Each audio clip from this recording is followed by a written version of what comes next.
Ngane Sokh nga ne Djily Sara moom ak Robert Ndiaye numéro 2 oho 100 kilos ndeysaan Robert Ndiaye numéro 2 Thiès Papa Ngane Sokh Kaolack away teen nder Papa Ngane Sokh fo Robert Ndiaye numéro 2 nena la kena lela njombo belelum njombo ke waguna njombo ke widuna that's away teen Papa Ngane Sokh Robert Ndiaye numéro 2 Abou Fan Ama Fan Papa Ngane Ama Fan sawa xolu xaj garas barok ay Djily Sara waaw Djily Sara hagaram Djily Sara Ama Fan Papa Ngane Sokh Ama Fan Robert Ndiaye 2-2 Thiès Kaolack 2-2 de juga de Toubacouta fona jaxe oxo Papa Ngane Sokh angok 2-2 ndeysaan Papa Ngane Sokh angok xarat bugu fi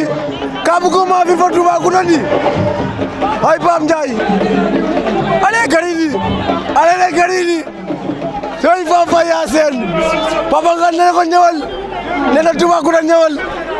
Papa Ngane génnal sa poids jeex na bàyyi Lamine Diop alliance rajaxe bu Kër Fodé ndeysaan rek ko assir ambulance bu Thiès wala ambulance bu école Mor Fadam Papa Ngane génnal bàyyil rajaxe ñëw Papa Ngane xa loola caw ndeysaan hop ndonil aloko Adjuma Diouf a loola Djily Sara ndeysaan jege problème jege diin a loola ande defet andiran ndeysaan a loola caw ten Papa Ngane a loola ndeysaan a sutoxa Adjuma Diouf xa sudan ndeysaan Adjuma Diouf xa sudan ndeysaan a loola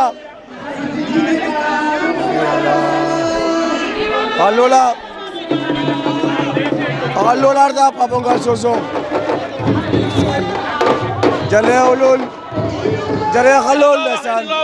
jare xalol mais les final la de si biir final yi de waaw final si biir final yi de Toubacouta nee naa la 2-2 remontada bi dañuy xool tey la ñuy xool kan mooy génn waaw ndax Papa Ngane wane na boppam bad boy alliance Badara internet wane na boppam léegi nag dañuy xool ñaari poids lourds yi Toubacouta ak rajaxe bu